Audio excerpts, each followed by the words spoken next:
February 23, 1945. Iwo Jima. The volcanic sands of the Pacific Island are churning with the raw fury of machine guns, artillery, and the constant, deafening roar of naval bombardment. The air smells of sulfur, pulverized rock, and burnt flesh. Staff Sergeant Shigeki Oba, huddled in a spider hole near the base of Mount Suribachi, tastes the grit of the battle on his tongue. For days, the Americans, the hated Baikoku, have been pouring ashore, a relentless tide of steel and men. Oba and the surviving remnants of his company have fought until their rifles are smoking and their ammunition is almost gone. The doctrine they were raised on is simple, brutal, and absolute: no surrender. Capture is not merely a dishonor, it is a fate worse than death. They've been told the Americans are sadistic demons, waiting to torture those who fall into their hands. They've seen the propaganda posters showing monstrous GIS delighting in their cruelty. Their training, their culture, their emperor's command, all pointed toward a single, final, glorious sacrifice: to die fighting, to take as many enemies as possible with them, or to take their own lives with the final grenade. Oba glances at Private Taro Kimura, a 19-year-old farm boy whose face is now a mask of terror and fatigue. Kimura's left leg is shattered below the knee, a piece of shrapnel from a mortar blast having torn through his flesh an hour ago. He's bleeding heavily, the dark stain spreading across the gritty earth. Kimura whimpers, trying to tie a makeshift tourniquet made from a ripped-up uniform sleeve. He knows what comes next, according to the doctrine. He should finish himself to avoid the shame and the eventual agony of capture. Suddenly, a massive explosion rocks the earth nearby. The protective lip of their hole crumbles. Oba's ears ring. When the dust settles, a shadow looms over them. A U.S. Marine, First Lieutenant James "Dusty" Rhodes, his face blackened with smoke, a fixed bayonet on his M1 Garand, stands at the edge of the crater. Rhodes, exhausted and wired from the constant fighting, sights down his rifle. He sees the young Japanese soldier, Kimura, bleeding out, and the older NCO, Oba, still gripping his Arisaka rifle with white knuckles. "Drop it. Drop the weapon, damn it." Rhodes screams over the din of battle, gesturing fiercely with his rifle. He expects Oba to launch a desperate, final banzai charge or perhaps pull the pin on a grenade. This has happened countless times in the last week, a captured or cornered soldier fighting until the last second. Oba hesitates, his mind a blur of fear and cultural imperative. He raises the rifle slightly, a last futile act of defiance. Kimura, meanwhile, lets out a strangled cry and collapses, his head resting against the dirt, his strength failing rapidly due to blood loss. Rhodes' finger tightens on the trigger, but he holds his fire. He takes in the scene, the clearly non-combatant status of the grievously wounded boy, the sheer desperation in Oba's eyes. Instead of firing, Rhodes quickly drops his rifle to sling it and draws a .45 pistol. He points it not at Oba's head, but at the ground, a signal he hopes is clear. He then reaches down, grabbing a field dressing from the large pouch on his web belt. He takes 2 deliberate steps closer to the wounded Japanese soldier, ignoring the risk from the still-armed Oba. "Doc! Get a corpsman! Now!" Rhodes yells, not at the Japanese, but back toward the rear. Oba stares, rigid with confusion and anticipation. The moment of torture, the moment of execution, has been replaced by a gesture he cannot compute. The American is ignoring the still dangerous enemy to aid the dying one. This is not the demon he was promised. This is something else entirely. Kimura moans again, his eyes fluttering closed. Oba watches as the American officer kneels beside the boy. Lieutenant Rhodes tears open the field dressing, his movements precise and practiced despite the hell raging around them. He ignores Oba, focusing entirely on Private Kimura's rapidly weakening pulse and the gushing wound. He packs the wound with gauze, pressing down hard to staunch the arterial bleed. Oba's mind is locked in a terrifying paradox. He should charge, he should kill the American who has turned his back on him, but the act of tending to his comrade, a compassionate, life-saving act, has paralyzed him. The narrative of the demonic enemy, drilled into him since childhood, is dissolving in the face of this tangible reality. Suddenly, a second figure scrambles into the crater. It's hospital apprentice First Class Joseph Joey Moretti, a Navy corpsman wearing a helmet marked with the telltale red cross, stained almost black with grime. Moretti carries a canvas bag, his medical kit, and he doesn't even glance at Oba. He drops to his knees beside Rhodes. "What VE we got, Lieutenant?" Moretti asks, his voice calm despite the nearby whump of outgoing artillery. "Shrapnel, open fracture, massive blood loss. Needs a tourniquet high, Joey." "Now," Rhodes barks. Moretti doesn't hesitate. He rips open a sterile trauma pack and pulls out a rubberized tourniquet, cinching it high on Kimura's thigh. The private screams, a raw, desperate sound, but Moretti whispers soothingly in English, "Easy, son. We got you. You're going to be fine. Hold still." Oba, still standing, still armed, is now completely ignored by both Americans as they work frantically to stabilize Kimura. The Baikoku are not bayoneting the wounded boy, they are fighting to save his life. The sheer professional intensity of the battlefield medicine overrides the hatred of the war.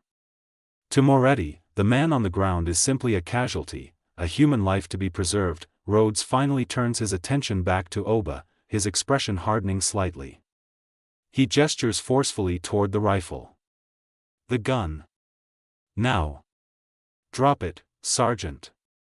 Your friend is coming with us." Oba looks down at his Arisaka, then at the corpsman efficiently administering an injection of morphine to the now silent Kimura. The weight of the rifle, the burden of the code of Bushido, feels heavier than a mountain. He slowly, deliberately, lets the weapon clatter onto the volcanic grit. The sound is shockingly loud in the immediate vicinity. "Good," Rhodes says, lowering his pistol. He kneels, quickly stripping Oba of the few remaining grenades on his webbing. He then pulls a length of field wire from his pack. Instead of binding his hands tightly, as Oba expected, Rhodes merely secures his wrists loosely in front of him.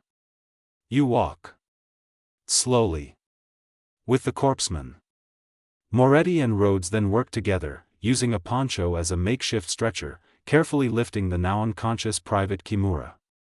As they struggle to lift the weight up the slope of the crater, Oba sees the sheer physical exertion and the gentle handling of his comrade's broken body.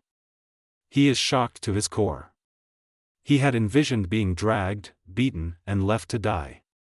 Instead, the Americans are risking their lives under fire to transport a Japanese casualty. As they begin the treacherous journey back towards the Marine Aid Station, the roar of the battle seems to recede. Oba walks between his two captors, one an officer, one a medic, and the wounded Kimura is carried ahead. Oba stares at the broad, compassionate back of the corpsman, Moretti. He realizes he has crossed a threshold not into death or dishonor, but into a bizarre, inverted reality where the enemy's code of conduct involves saving the lives of those sworn to kill them. This profound, terrifying confusion replaces his fear. The journey back to the 2nd Marine Division's forward aid station, established in a reinforced concrete bunker a few hundred yards inland, is slow and punctuated by bursts of rifle fire. For Oba, the walk is a kind of waking dream. He is marching with his enemy, towards an uncertain fate, while that same enemy ensures his injured comrade safe transport. When they arrive, the scene is controlled chaos. Doctors and corpsmen, many of them utterly exhausted, their faces hollow, work under the harsh glare of gasoline lamps. The air is thick with the metallic smell of blood, antiseptic, and cigarette smoke.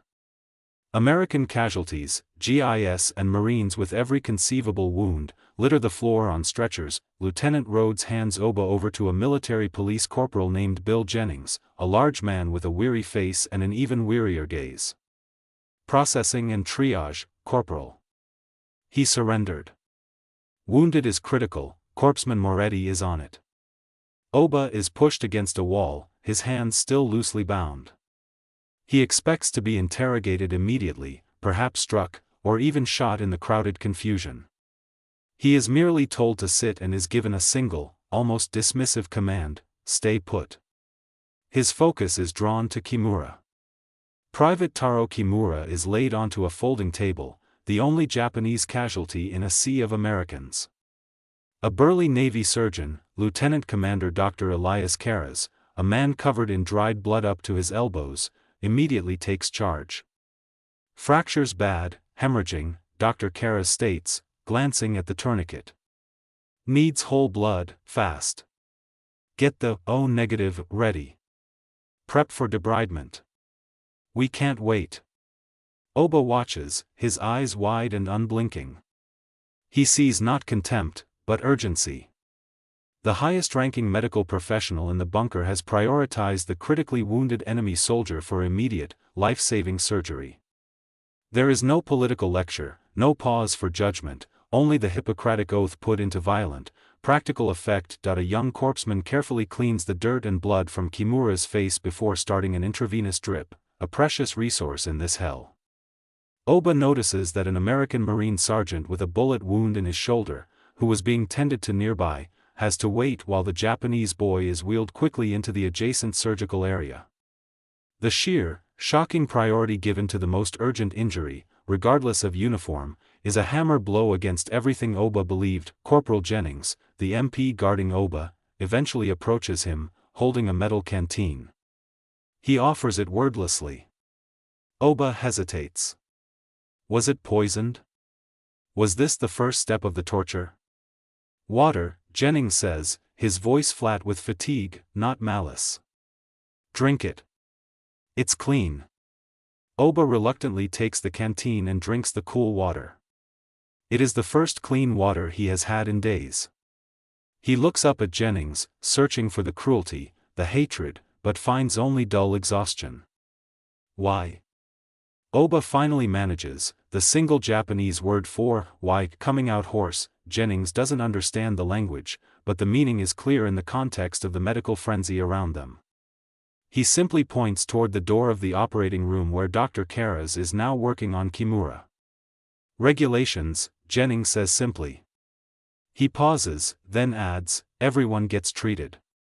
Don't matter who you are. Doc's orders. He then gestures to the floor where another corpsman is sweeping up bloody gauze. Besides, he adds, his voice quiet, we ain't savages. We just gotta finish this damn thing. Oba sits, numb. The moral wound inflicted by this unexpected compassion is far deeper and more debilitating than any shrapnel. He was prepared to die with honor, prepared for torture, but he was completely unprepared for basic human dignity extended by the supposed enemy. The American propaganda he had dismissed was about the GI's fighting spirit, the Japanese propaganda he had believed was a lie.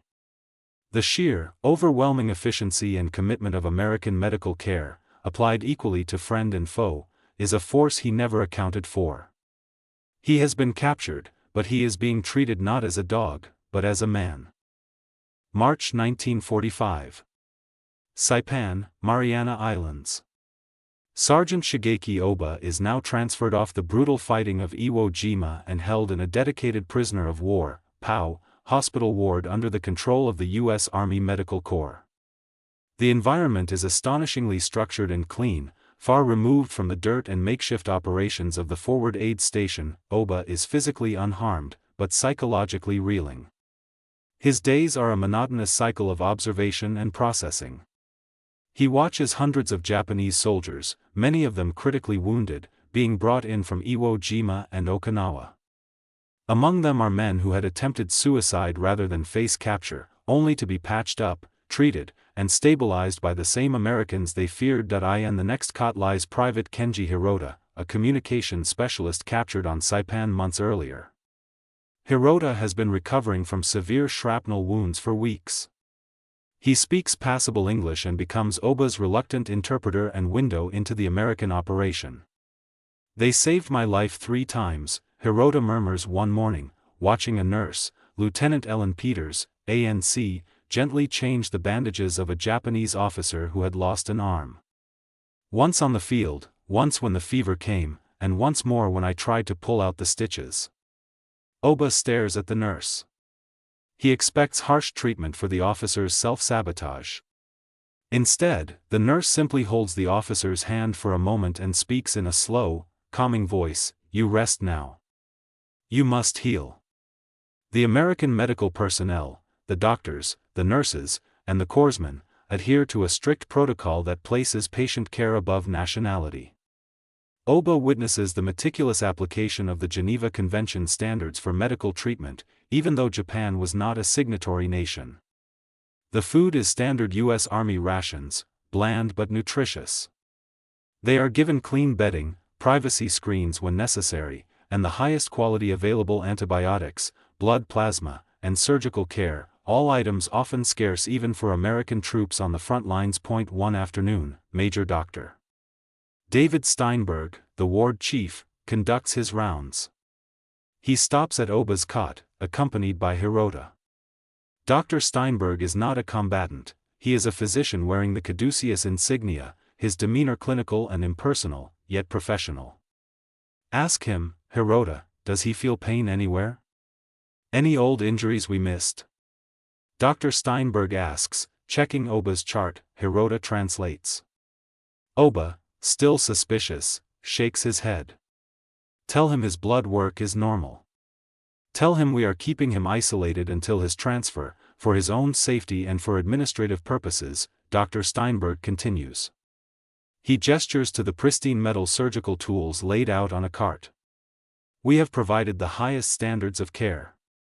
We are doctors, not soldiers in this room. Oba's eyes drift to a group of American patients in the far corner of the ward. They are receiving the exact same care as the Japanese. The same nurses, the same medications, the same attention. There is no segregation in the medical treatment, only in the guard lines outside the ward. Hirota explains the American perspective, learned over months of observation. They see us as patients first. The war is outside this room. Inside, there is only the injury. When I tried to kill myself, the doctor told me, your choice is yours to make, but while you are in my care, I will fight for your life. This revelation strikes Oba with the force of a physical blow. The absolute dichotomy between the ingrained imperial doctrine of death before dishonor and the American doctrine of life before everything else is paralyzing. They were taught that to be captured was to enter hell. Instead, he entered an emergency room. The Americans were fighting a war of annihilation, yet their medics were fighting a war for preservation, even for the enemy. Oba thinks of Private Kimura back on Iwo Jima, of the American Lieutenant Rhodes ignoring his own safety to save a life, and the Navy Corpsman Moretti working with brutal efficiency. He realizes that the U.S. military's most profound psychological weapon was not its overwhelming firepower, but its unconditional humanity in the face of absolute hatred. It was a form of moral warfare they were completely unprepared to counter. Summer 1945. The war is winding down, but the fighting in the Pacific remains bitter. The reports filtering back from the few Japanese POWs who managed to communicate with the outside, and the increasingly large number of soldiers captured and treated, begin to have a tangible, albeit slow, impact on Japanese morale. The U.S. military, recognizing the propaganda value of their medical professionalism, begins a quiet campaign. While the Japanese High Command continues to suppress news of compassionate treatment, the reality on the front lines is harder to hide. Flyers and leaflets are prepared, featuring photos of Japanese soldiers receiving excellent medical care from smiling American nurses and competent doctors. These images are dropped over the remaining holdouts in the Philippines, Okinawa, and mainland Japan. The message is simple: you will not be tortured. You will be healed. Back in the Saipan hospital ward, Oba and Hirota are now being used, unknowingly, as living proof of the doctrine. They are given clean clothes, regular food, and access to a small, enclosed yard for exercise.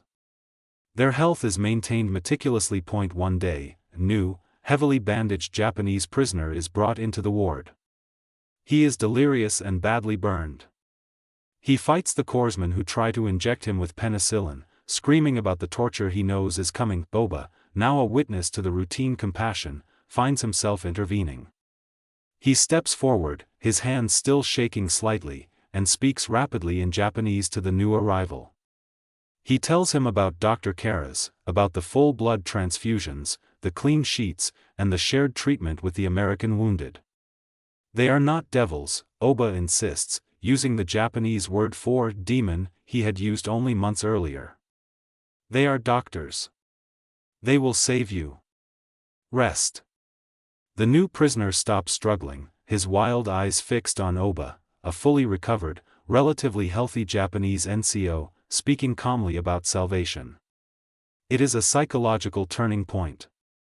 When a Japanese soldier tells another Japanese soldier that the enemy can be trusted, the entire fabric of the imperial doctrine begins to fray. For the American military, the treatment of the POWs was never purely tactical, it was a reflection of their own internal code of conduct and international obligations. But the effect became intensely strategic. The high quality of care and the non-discriminatory treatment led to several key outcomes: increased surrender rates. In later campaigns, particularly Okinawa, the sight of wounded comrades being carried back alive by Americans, rather than left to die, contributed to a marginal, but statistically significant, increase in voluntary surrenders. Intelligence gathering. Healthy, well-treated prisoners were more likely to cooperate with interrogators, providing critical intelligence that saved American lives. Long-term reconciliation. The memories of compassionate care formed the bedrock of post-war interactions for thousands of former soldiers, laying the groundwork for a future alliance. Sergeant Oba, watching the delirious soldier finally calm down and accept the needle, feels an emotion he hasn't allowed himself since the war began: gratitude. He had lost his nation's war, but he had found his life, salvaged not by a treaty or a battle, but by a field dressing and a sterile needle. The true horror of his capture had not been torture, but the forced realization that the people he was trained to hate possessed a deep, powerful, and overwhelming commitment to humanity. Late August 1945. The war is over. Sergeant Shigeki Oba is no longer a patient, but a fully processed, non-repatriated POW awaiting transfer. The atmosphere in the Saipan camp, while still controlled, has softened considerably. The tension is replaced by a strange, quiet uncertainty. Oba now works in the hospital area, assisting with minor duties, not out of coercion, but out of a genuine desire to give back to the institution that saved his life and the lives of his comrades. He is detailed to clean instruments for Lieutenant Commander Dr. Karras, the same surgeon who operated on Private Kimura months earlier. Kimura, Oba has learned, is walking with the aid of crutches, his leg saved, a future, a life, returned to him. One quiet afternoon, while Oba meticulously shines a surgical retractor, Dr. Karras approaches him. The doctor is no longer covered in gore, but wears clean, slightly wrinkled fatigues. Sergeant Oba, Dr. Karras says, using the formal title. I saw Kimura today. He's strong. He sends his thanks. Oba, through Hirota, who is still nearby, expresses his deep gratitude. The skill of the American doctor, it is beyond our understanding. You saved his honor, Commander. Dr. Karras leans against the stainless steel counter, his expression thoughtful. Honor, Sergeant? That's a concept that gets messy in war. We just practice medicine.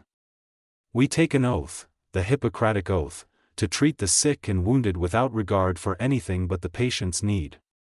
When we see blood, we don't see Japanese or American, we see a patient who needs plasma. When we see a shattered bone, we see a patient who needs a pin. That is the only code we follow in this room. He pauses, then picks up the gleaming retractor Oba just cleaned. This war, it forced terrible things on everyone. But the moment you drop your weapon, the moment you become a patient, the war stops for us. That is the difference you found, isn't it? Oba nods slowly, the realization of this fundamental cultural schism settling deep within him. Their nation's code demanded absolute loyalty and sacrifice, making capture the ultimate shame. The Americans' code, however, demanded a kind of absolute professional humanity, making the saving of life, even the enemy's, a point of honor. This realization was the heaviest burden of his capture, the knowledge that his enemy adhered to a moral standard of care that his own government had dismissed as weakness, the long-term impact of this surgical compassion began to echo beyond the war. Thousands of former POWs like Oba and Kimura returned to Japan carrying not stories of torment, but testimonies of meticulous, life-saving care. These men became quiet, powerful agents in the post-war reshaping of Japanese society. They were living contradictions to the wartime narrative of American barbarity.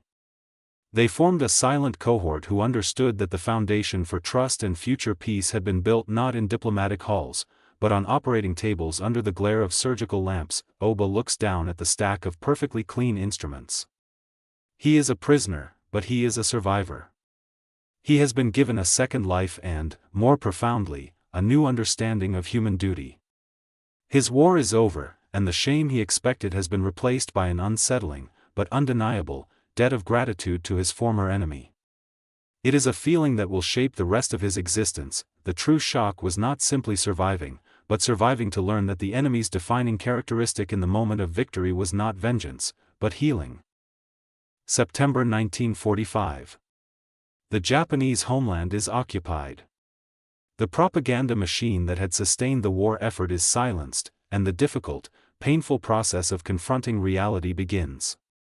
For the thousands of Japanese soldiers now being processed for repatriation, the American hospital wards remain the single most profound, destabilizing experience of the entire conflict. Sergeant Shigeki Oba is among the first wave being shipped back to a devastated Yokohama.